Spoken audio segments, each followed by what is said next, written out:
నెల్లూరు జిల్లా వరికుంటపాడు మండలం తూర్పు బోయమడుగులో ఉపాధ్యాయుడికి మహిళలు దేహశుద్ధి చేశారు. లోకనాథం వెంగయ్య అనే టీచర్ విద్యార్థినితో అసభ్యంగా ప్రవర్తించాడని తెలియడంతో నిలదీయడానికి మహిళలు స్కూల్కు వెళ్లారు. అయితే వెంగయ్య మహిళలతో నిర్లక్ష్యం వహిస్తూ పిల్లలను ఎత్తుకెళ్లలేదు, సంతోషించండి అంటూ హేళనగా సమాధానమిచ్చాడు. దీంతో ఆగ్రహించిన మహిళలు అతనిపై దాడి చేసి కారును ధ్వంసం చేశారు. ఈ క్రమంలో వెంగయ్య గోడ దూకి పారిపోయాడు. టీచర్ విద్యార్థినితో అసభ్యంగా ప్రవర్తించాడు.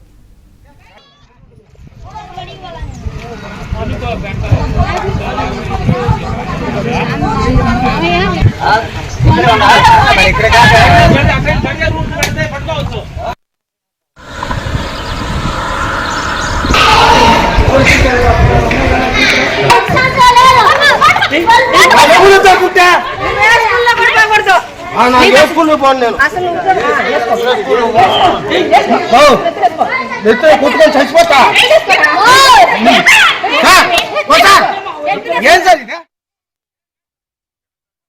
రోజు వెంగయ్య సార్ అనే అతను ఎస్టీ అమ్మాయిని ఒక అమ్మాయిని తీసుకొని పోయి గందరగోళం అయి ఉంటే మేము పేరెంట్స్ అడగటానికి వెళ్ళాము.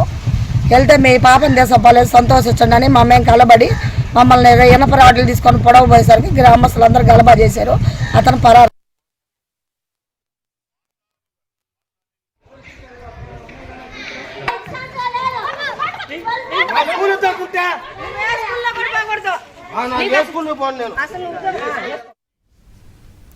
ఇదే విషయానికి సంబంధించి పూర్తి డీటెయిల్స్ మా కరెస్పాండెంట్ మహేష్ అందిస్తారు. మహేష్. శ్రీనివాస్, నెల్లూరు జిల్లా ప్రధానంగా చూస్తే వరికుంటపాడు మండలం తూర్పు బోయమడుగు గ్రామంలో అక్కడ ఉన్నటువంటి ప్రాథమికోన్నత పాఠశాలలో ఒక ఉపాధ్యాయుడు విద్యార్థుల పట్ల అసభ్యంగా ప్రవర్తిస్తూ ఉన్నారు. బ్యాట్ టచ్ చేయటం, ఒక విద్యార్థిని వెళ్లి నేరుగా వాళ్ళ ఇంట్లో చెప్పింది. దాంతో తల్లిదండ్రులు గ్రామస్తులందరికీ కూడా చెప్పడంతో తూర్పు బోయమడుగులో ఉన్నటువంటి మహిళలందరూ కూడా వచ్చి ఆ ఉపాధ్యాయుడు, ఎవరైతే కీచక ఉపాధ్యాయుడు ఉన్నారో అతనికి దేహశుద్ధి చేయడం జరిగింది. ఎప్పుడైతే మహిళలు వచ్చి దేహశుద్ధి చేస్తున్నారో ఒక్కసారిగా అతను అక్కడ నుంచి పారిపోయాడు. కారు కూడా వదిలిపెట్టేసి ప్రతిరోజు కూడా ఆయన కారులో స్కూల్కి వచ్చి కారులో వెళ్తూ ఉంటారు.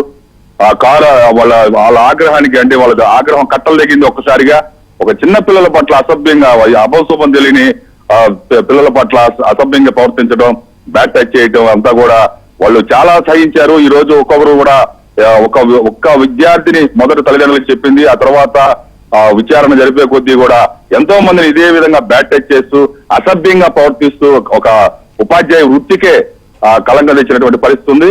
ఈ నేపథ్యంలో వాళ్ళు మహిళలందరూ కూడా ఆ ఉపాధ్యాయుడి కారు ఏదైతే ఉందో దానికి అద్దాలు కూడా ధ్వంసం చేశారు.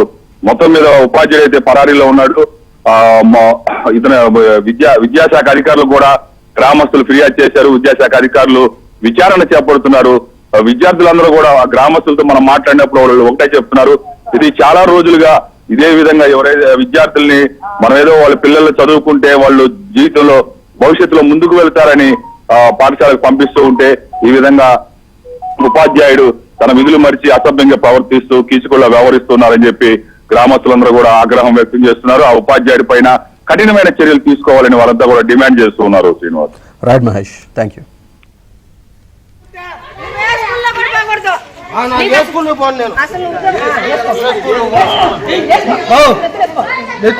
చచ్చిపోతా